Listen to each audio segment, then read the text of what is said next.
Okay, geometry, we're going to begin our foray into chapter number 3 right now, and we begin with a section that really isn't too bad. Like a lot of the sections that we're going to do at the start of a chapter this year, this one is mostly about vocabulary terms and just trying to figure out what it is that we're going to be dealing with within this chapter and just being familiar with what it is that we're going to call it before we go too far into it. So 3.1 is called Lines and Planes, which is not a very good section here, title for this section here, guys, because we've already talked about lines and planes, but now in chapter 3 we start talking about how it is that they are going to compare to one another. So we're going to start off talking about parallel lines and then get into a few other conversations here as well of other ways that lines can relate to one another. So the first one we're going to talk about is parallel lines, and that's a word we have not discussed in here yet this year, but I know that most of you guys are already coming in with a decent understanding of what that means. When we think about parallel lines, most of you guys know that it's a diagram then that's going to look something like this. Two lines that are essentially running in the same direction. Now, our definition of parallel lines is going to be just a little bit more formal than that, but that's essentially what it looks like. So parallel lines, everybody, are going to be two or more, and this word is important here as well, coplanar lines. Now, we've talked about the concept of coplanar back in chapter 1, but there we were just talking about points. Points that were coplanar would be points that all lied in the same plane or the same flat surface. Now, the same thing is going to happen right here with parallel lines. These two lines need to be coplanar, and I'll talk more about that as we get into skew lines in the next example. So parallel lines are going to, let me finish this definition now, going to be two or more coplanar lines that never intersect. Two or more coplanar lines that never intersect. And so with that diagram that I drew over there on the right-hand side, that's pretty good. We are not allowed to assume that two lines are parallel just by looking at a diagram, guys. So a marking that we use in geometry, it's kind of similar to tick marks, although instead of a little dash, we put an arrow kind of in the middle of a line like this. And if I do that arrow on both of those lines there, that means that the two lines are parallel. Or sometimes in one diagram you need to do a double arrow. So now if I did that, once again those two lines are parallel to each other. So two or more coplanar lines that never intersect. No matter how far we extended this diagram, remember that lines go on forever, these two lines will never touch and they will never cross, and that's what makes them parallel. Now, most people can understand parallel lines because there's lots of examples of those if you look around where you are right now. For example, I'm in my classroom here at school, and I'm standing on a tile floor. And if I look down at the lines between the tiles on the floor, I see lines running to the front and back end, east-west in my room right now. And I also see lines running from the left to the right. That'd be north-south in this room. Those lines are parallel. If I look up above me and I see the ceiling tiles that make up the ceiling of this room, the tracks that those ceiling tiles are resting on are parallel lines. I look around me, I see bricks that make up a wall, lots of parallel lines there. The blinds that cover the windows, parallel lines. And by you guys, there's a very good chance that the desk or the table that you might be sitting at right now is rectangular, or maybe a piece of paper in front of you, or the screen of your computer or Chromebook, or the keys on your keyboard, a piece of paper, something like that. Most of these things tend to be rectangular, and in a rectangle, the top and the bottom lines are parallel, meaning if you extended them forever, they would never cross. And the same thing happens with the left and the right. So most people understand the concept of parallel lines pretty well, but maybe not as well as they think. So let's discuss this next type here, which are called skew lines. And this is a strange one here. Now, before I get into that, let me actually go back a step and say, I wonder why Mr. Fontana put this goofy word right here in the middle of his definition for parallel lines. Because it seems to a lot of people that if two lines never intersect, that's what parallel means.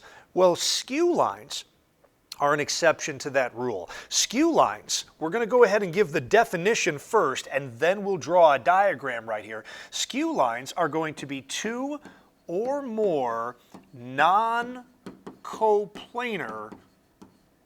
that's not how you spell that, non-coplanar lines. And actually, right there, you guys, that is a sufficient definition for skew lines. But it doesn't actually tell us what we need to know, so we're going to include this important piece of info here, that never intersect. And the fact that these lines are going to be non-coplanar means that they can't possibly be parallel and they can't possibly intersect. So skew lines are really the weirdest out of the bunch, and probably the best way to show you guys what skew lines might look like would be to go back to a diagram that we drew a couple of times in Chapter 1. So I'm going to go ahead and draw a plane right over here, and of course remember guys, that this plane doesn't just stop here at the borders. This plane goes on forever in all directions. And what I'm going to do now is in red, I'm going to draw one line that is contained within the plane. Okay, so let me put a point A right here and a point B right here. So that is line AB. And absent any other information, line AB is going to be believed to be within that plane. But now I'm going to switch to green, and I'm going to show you guys a little trick that we saw a couple times in Chapter 1. I'm going to put a point right here, and I'm going to call that point C. Now, without any other information, we need to assume that point C is within that blue plane. And now I'm going to draw a ray coming straight up from point C, and I'm going to call this one point D. Now it certainly looks right now that point D is not within the blue plane. It actually could be until I do this, and I hope you guys remember this from Chapter 1. I'm going to extend this ray and make a line out of it by going down from point C, but I'm going to draw a dotted line until I get to here and then make it solid coming out. And the significance of that dashed line right there, guys, is for us to indicate now that while point C is in that blue plane, the rest of the line is not. Point D is actually up in the air above that plane. And then if I were to name a point down here, point E is actually located below that plane. Now the real question here is, everybody, do lines AB in red and lines CD in green, do they intersect? And the answer to that, if you looked at it just quickly and didn't think about it carefully, a lot of people are going to say yes, they intersect right here. But that is not what's going on in this problem. That would be the case if line AB passed through point C. Then in this case, yes, they do intersect. But the way we had it drawn a second ago, point C is the only spot where line CD crosses through the blue plane. And that one point of intersection, C, is located behind point A. So it's not actually hitting it. That green line is passing through the plane behind the red line AB. So we have two lines right here that do not intersect one another. Obviously, they're not parallel either. They don't run in the same direction. So this would be an example right here, everybody, of two skew lines. So we could say in this diagram right here that lines AB and CD are an example of what we call skew lines. So this is the one you're definitely going to see the least out of these three. Skew lines are a little bit weird, everybody, but we'll play around with that a little bit later. You'll get a little bit more practice with that. And another nice way to see the relationship between skew lines is to look at a box or a rectangular prism, and that's another way to find it as well. Okay, and then intersecting lines, I don't even think that we really need a formal definition here, although I am going to write one out just to be consistent, but most people know what intersecting lines means. This is going to be two or more, and I am going to put the word coplanar here. If lines intersect, they are automatically coplanar, everybody. So 2 or more coplanar lines that pass through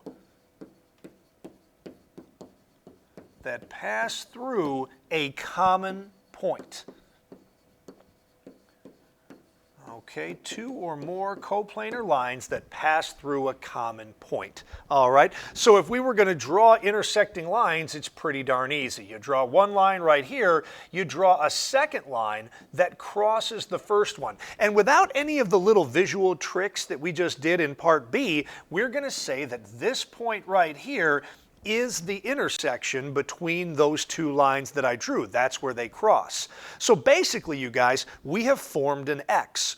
And if you want to know if two lines are coplanar or not, ask yourself, could I take a flat surface like a piece of paper or a sheet of plywood, for example, and balance it on this diagram right here? Well, way back up above, it would be possible to balance a sheet of plywood on two parallel lines right there. In fact, that's how the floor in your house was probably created. You have a bunch of parallel lines underneath your floor that are called joists, and because they're parallel, you can take a flat surface, which is the floor you're sitting or standing on right now, and lay that across it.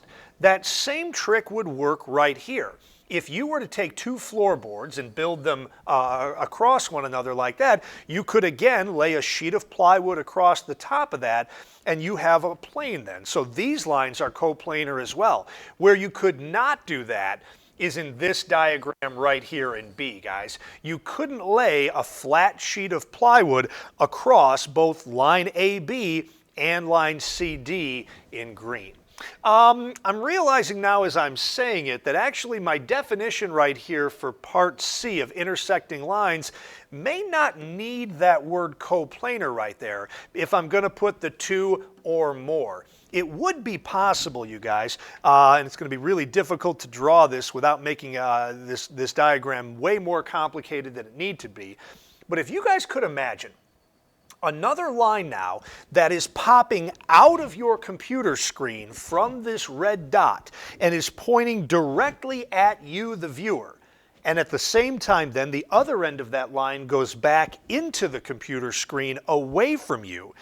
This would be another line in red there that would intersect the other two lines that we drew, but it would not be coplanar with that one. So I think let's just be careful right there. Basically, if we didn't have this, then intersecting lines are going to have to be coplanar. But let's keep all that in mind as we move forward.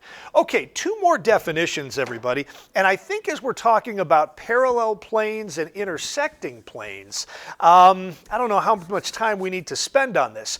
Take a look around the room that you're in. For the overwhelming majority of us, including myself right now, the room that we are in right now is most likely called a rectangular prism. Most of us are in a room that have 4 walls, okay? For me, there's a wall on the north side, the south side, the east side, and the west side of the room that I'm in right now. And then we have a ceiling and we have a floor. So parallel planes are all around us then. Parallel planes are going to be 2 or more planes that never intersect. And we don't have to be more specific right here like we were with parallel lines back on the first slide right there. We don't need to talk about things being coplanar. This definition right here is sufficient for parallel planes. 2 or more planes that never intersect are said to be parallel. Now, intersecting planes, again, dumb definition right here, 2 or more planes. What are we going to say here, guys? That do intersect. And that was kind of dumb. But all right, that's using the word to define itself. I said in a moment ago, we were going to talk about a box as an example. So let me do that with you guys right now. I'm hoping this is a trick you guys have picked up at some point over the years, maybe in a math class or maybe even in an art class. But if I start with a rectangle right there, and now I try to give this thing some depth, I'm going to draw a bunch of congruent and parallel line segments all shooting back like this. And now probably seen this trick before. We've just created, or at least tried to draw, a three-dimensional object right here. This is a rectangular prism. And I'm going to name the 4 points on the top of this box, A, B, C, and D. And down on the bottom, I'm going to name those 4 points W, there's X, this will be Y, and this will be Z.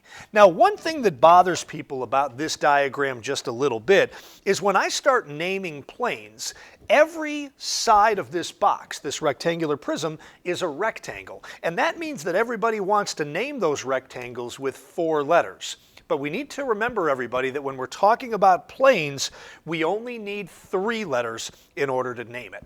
So let's take a look at D here. Parallel planes, everybody. So parallel planes would be 2 planes that even if we extended them forever in all directions, would never cross each other. So ask yourself for just a second, what are 2 sides of this box that don't touch each other and are never going to touch each other no matter how far they extended? And the example most people give me for the box now would be the top and the bottom of the box. The top of the box is comprised of points A, B, C, and D, but again, we only need 3 of those to name a plane. So I'm going to call the top plane ABC, and that's this plane right up here, the top of the box. And then the bottom of the box would be named then with any 3 of the letters W, X, Y, or Z, so we'll call that plane WXY. So this plane down here on the bottom and then the red plane up there on the top are an example of parallel planes. Okay? The other ones, if you're looking at a shoebox or the room that you're in right now, would be the front and the back of this box. That's a second pair of parallel planes. So that might be plane, let's see, the front would be DCY and the back might be ABX. Or you could also use the left and the right side of the box. The left side would be plane DAW. The right side would be plane CBX. So there's 3 sets of parallel planes within here, but I think probably just 1 is good enough. And now for intersecting planes. Well, there's a lot of intersecting planes within this figure, but I'm going to say here for an example, just to do something different, let me name the plane on the front of this figure and then the plane maybe on the right side of this figure. So the plane on the front, everybody, is made up of any 3 of these 4 points right here. So I'm going to go DCY for the name of the plane in front, DCY. So now we're talking this rectangle right here that makes up the front of the box, okay? And a plane that intersects that might be this one right over here on the right-hand side, everybody, looking like that. So that would be named by any 3 of the points C, B, X, or Y, so I'm going to call that CBX. And those 2 planes in green intersect because they share an edge, everybody, right here. They both contain the points C and Y. So one of the postulates that we learned way back in chapter 1 said that if 2 planes intersect, they intersect at a line. And line CY, remember if we extended that segment forever, it would turn into a line. Line CY contains all the points that are found in both of those green planes. All right, so that's parallel planes and intersecting planes. And the good news here is, everybody, the most complicated thing to understand with lines was definitely skew lines right here. Well, the good news is there is no such thing as skew planes. All planes are either going to be parallel or intersecting. No such thing as skew planes that we need to worry about. So that's good news. Okay, so with that in mind, just kind of getting some vocabulary down here, everybody. Let's see what's happening next here. Okay, next vocabulary word is called transversal. Now, my thought would be that this is a word you guys have probably not heard before this spot right now, but it's a word we're going to use a decent amount throughout the year here in geometry. So our definition of a transversal, everybody, is going to be a line that intersects 2 coplanar lines at 2 distinct points. All right, let's show what's going on right here. So coplanar lines, again, it's really easy to draw coplanar lines. You just don't use any tricks to show that they're not coplanar. So I'm going to go to this naming method, which we use a lot here in Chapter 3, of just the single lowercase letter. And the old school way of doing that is with cursive letters. Newer books just use block letters right there, or print letters. So there's one line, L, and I'm going to draw another line here, and I'm going to call this line M. Okay?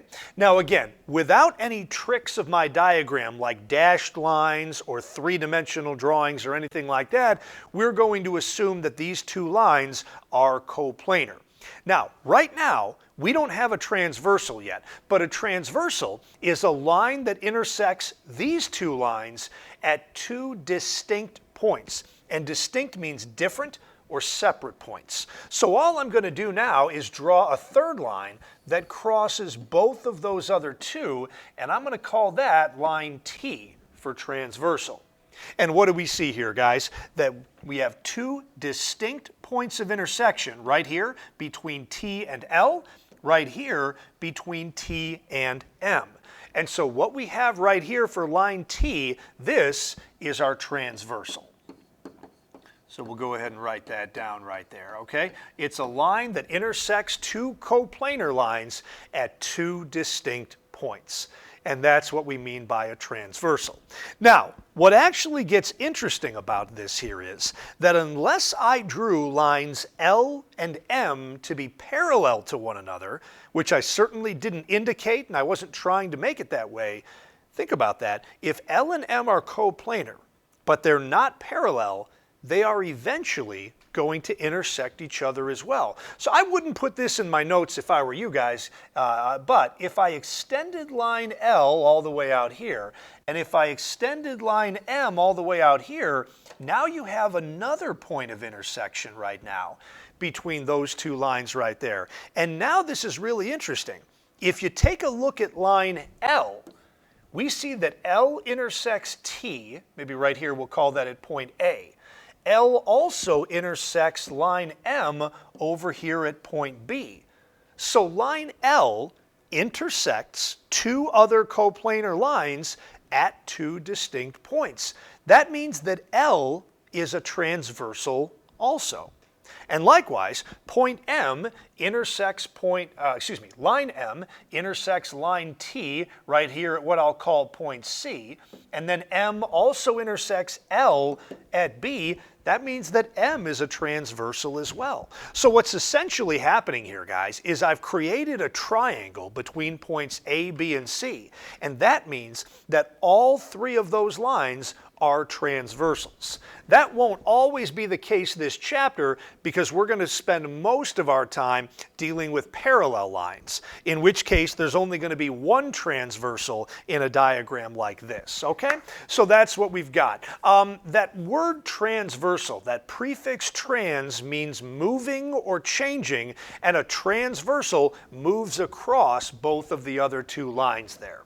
Okay, so that's that. Now, we're going to get into some vocab right here, talking about the angle pairs that are formed by transversals. Guys, this becomes hugely important because we're going to be spending most of Chapter 3 talking about these special angle pairs, so we really need to know these. However, I don't think it's worthwhile to try to come up with verbal definitions for what these four pairs of angles are. It just confuses people. It's really not all that helpful. So I'm going to go back to the diagram that we just made here in part 2 when we discussed a transversal, and what we're going to do instead is simply number the 8 angles that were formed right there, and then talk about which ones actually form the pairs that we're discussing.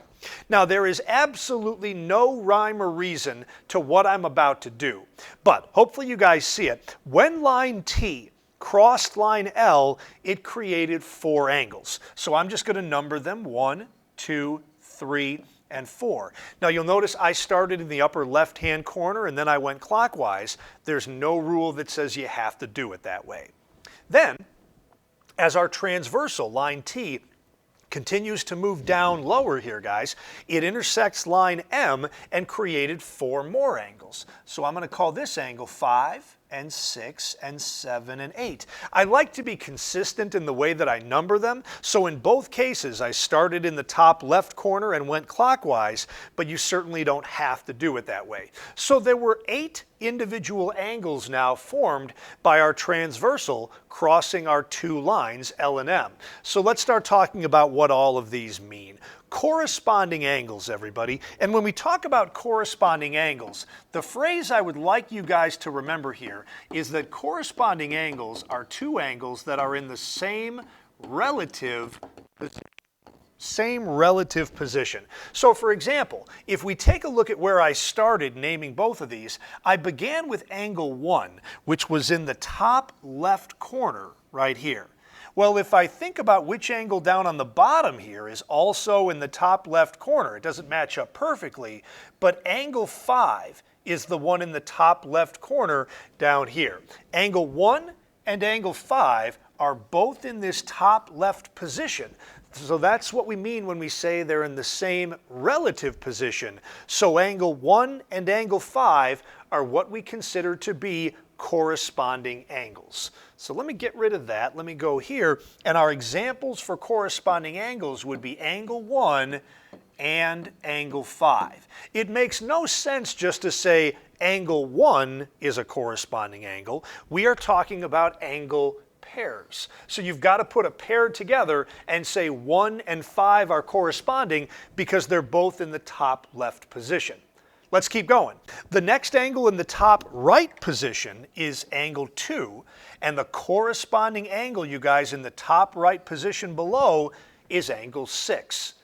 They're both to the right of the transversal and above the line that cuts across them there. So another pair of corresponding angles would be, now let's do that in red, would be angle 2 and angle 6. And guess what? There's more. If I now went into the bottom right position, I'm talking about angle 3 and now angle 7. 3 and 7 are both to the right of the transversal and below the other lines there. 3 and 7 are both bottom right. So we could also write here angle 3 and angle 7.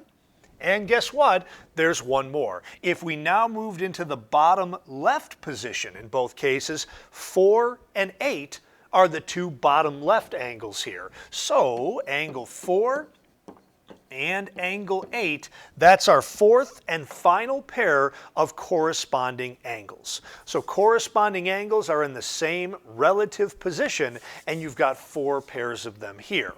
Okay, B, next thing we're going to write down, alternate interior angles. Well, before we go any further, there's probably something that I could have talked about here just a second ago, and that's going to be the following. Let me get rid of those right now. When we drew 2 lines intersected by a transversal, we formed these 8 angles. Half of those 8 angles are what we consider to be interior angles, and half of them then are exterior. And you guys know those words. Interior means inside, exterior means outside. What might not be clear is inside or outside of what? Well, the answer to that, everybody, is inside or outside of these 2 lines right here that your transversal crosses. So the ones that are below line L but above line M, those are what we consider to be the interior angles. And the ones that are above line L or below line M down here, those are the exterior angles. So the way this diagram has been numbered, the 4 interior angles are going to be angles 3, 4, 5, and 6. The 4 exterior angles are going to be 1 and 2 up on top and 7 and 8 down on bottom. So the phrase we're now talking about is alternate interior angles. So to be alternate interior angles, well, first of all, you've got to be interior angles. So we're looking only right now at 3, 4, 5, and 6. And what alternate means, everybody, is on different sides of the diagram. To be alternate interior angles, you pick one interior angle. I'll start with angle 3 now. And now, the only one that's considered the alternate interior angle from angle 3 is on the opposite side of the figure. Angle 3 is to the right of the transversal, so I need an interior angle to the left of the transversal. Also, angle 3 is up top. It touches line L. Then I need one on bottom that touches line M. So the only angle here that does that is angle 5, everybody. 3 and 5 are what we consider alternate interior angles because they're both interiors between lines L and M, but they're on alternate ends of the figure. Okay, 3 is to the right of the transversal, 5 is to the left of the transversal. 3 is up top, touching line L, 5 is down bottom, touching line M. So angle 3 and angle 5 is one pair of alternate interior angles. But there is another, everybody. Instead of starting at angle 3, we could have started at angle 4. That's also an interior angle. And the alternate interior angle from angle 4 would need to be on the opposite side of the transversal and moving down to the other line. So 4 and 6 are another pair of alternate interior angles. And that's it, everybody. All right, each interior angle only has one alternate interior angle. Okay, all right, so that takes us to where we are right now. Alternate exterior angles. Well, it's really the same reasoning now, except instead of beginning with an interior angle, we begin with an exterior angle. So I'm going to start with angle 1.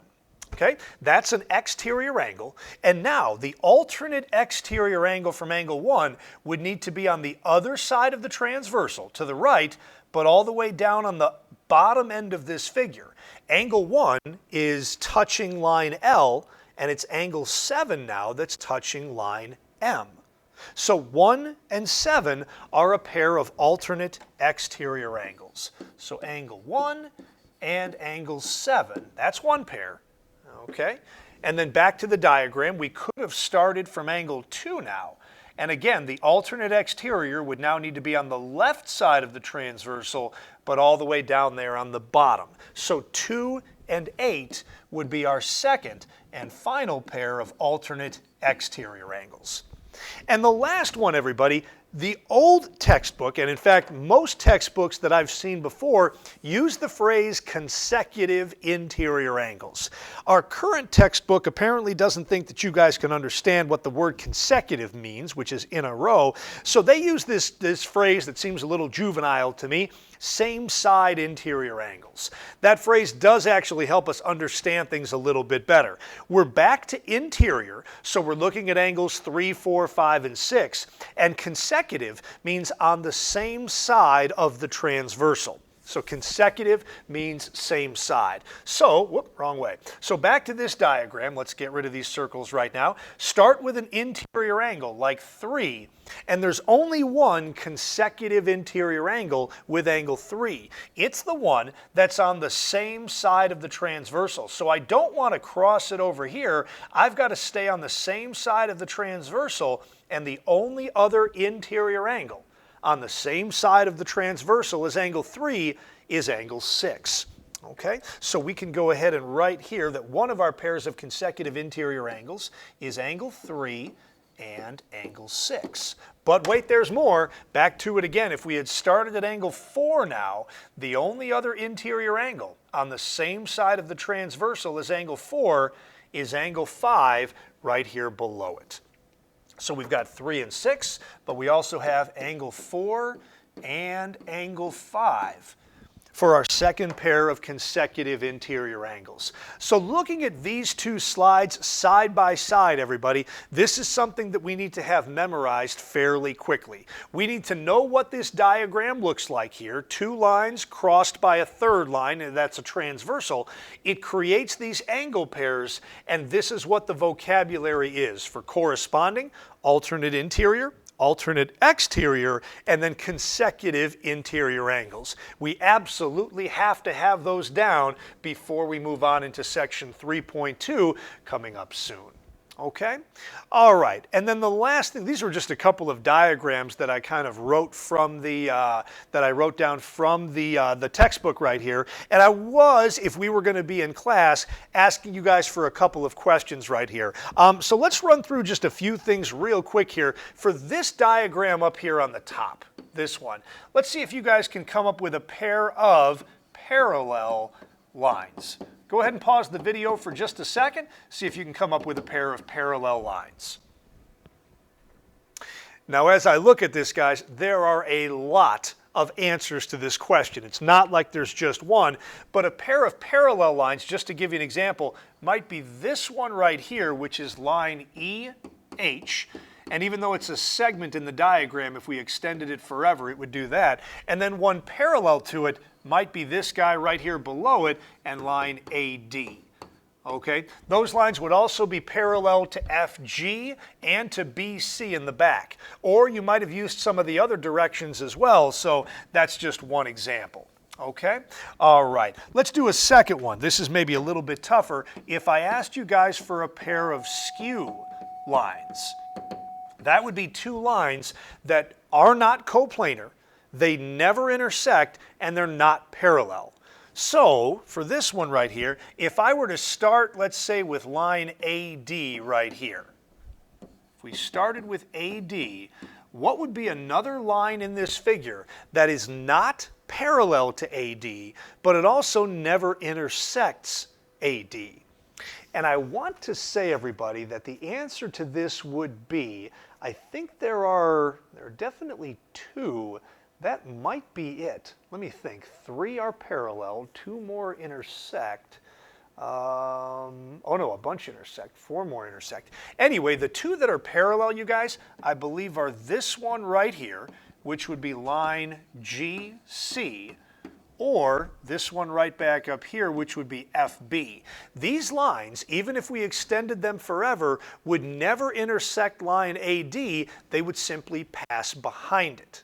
All right, so either CG or what is that, BF, could have worked as well. And the last one right here, guys, let's talk about this. How about a pair of intersecting lines? And again, there's a lot of possible answers to this question right here. So just to get us more or less on the same page, if I started you guys with, oh, I don't know, let's go with line DC right here.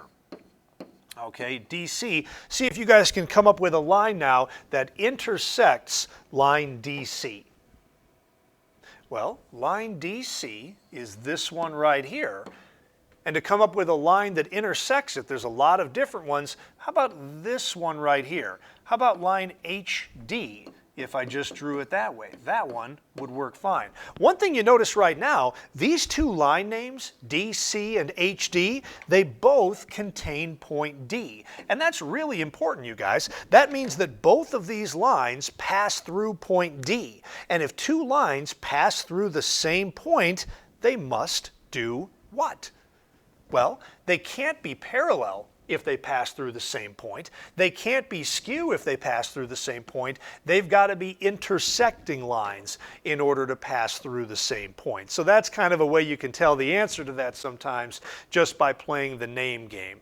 And this second diagram down here on the bottom, everybody, I don't think we need to pour through that because that's really similar to the diagram that we drew right over here. Okay, guys, I believe that's as much as I wanted to do with you in section 3.1. As I said, it's not too bad of a section. So let's give that homework a try and see how we do on that. Let me know if you guys have any questions, and good luck.